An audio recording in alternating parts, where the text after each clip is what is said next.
Hey everybody, it's me again. As you know, I'm studying criminal justice here at Glen Oaks, so I thought it was only fitting that I informed you on one of the world's most infamous serial killers. On August 31st, 1985, in LA, a normal, everyday shopper walks into his local convenience store. However, this day was not like any other for the shopper, because when he wandered in, he saw his face painted all over flyers and newspapers placed all around the store. Within moments, the shopper ran for his life, sending citizens after him. Time passed. 7 cop cars and a helicopter searched the city for the wanted man, but instead, a vicious mob caught up to the suspect first, beating him. It was so awful that when the cops finally arrived, he was relieved to be arrested. On this day, Richard Ramirez, also known as the Night Stalker, was arrested for his numerous violent acts such as sexual assault, burglary, attempted murder, and finally, his 14 murdered victims. On February 29, 1960, Ricardo, aka Richard Ramirez's life story began. Ramirez was the youngest of 5, raised in El Paso, Texas, alongside his mother, Mercedes Ramirez, and his father, Julian Ramirez. At home, he and his mother were physically abused by his alcoholic father, causing him to sustain multiple head injuries at an early age.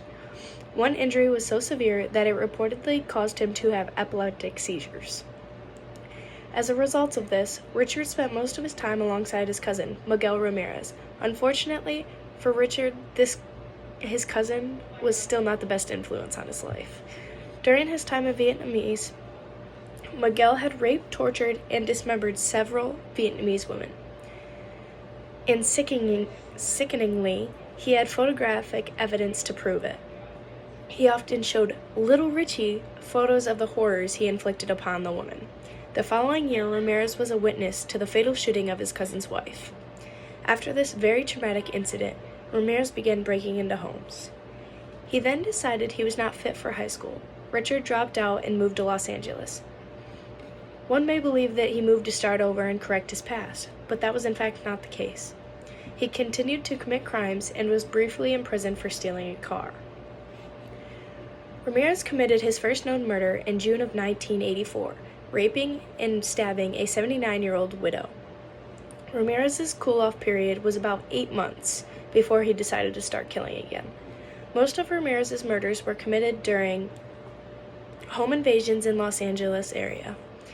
Ramirez's victims, some whom survived, were often sexually assaulted and beaten with a satanic symbol found at many of the crime scenes. As the Night Stalker, as the killer became known, increased his crimes to murders, he created a panic that produced a surge in gun sales. After taking a bus to Arizona, Ramirez returned to California the next morning, his mugshot all over the newspapers, which he notices. He attempts to carjack a woman's vehicle. His mugshot is all over the newspapers, which he notices. He was then recognized, and the police were called and notified. Richard's trial began in early 1989, and in September he was convicted of 13 murders, 5 attempted murders, 11 sexual assaults, and 14 burglaries. Nearly 2 months later, he was sentenced to 19 death penalties. Richard was a notorious serial killer with a challenging past, as found in most killers. He struggled with not only his own dark secrets, but his cousins in addition. Furthermore, he struggled with the abuse that his father inflicted on him and his mother when he was younger.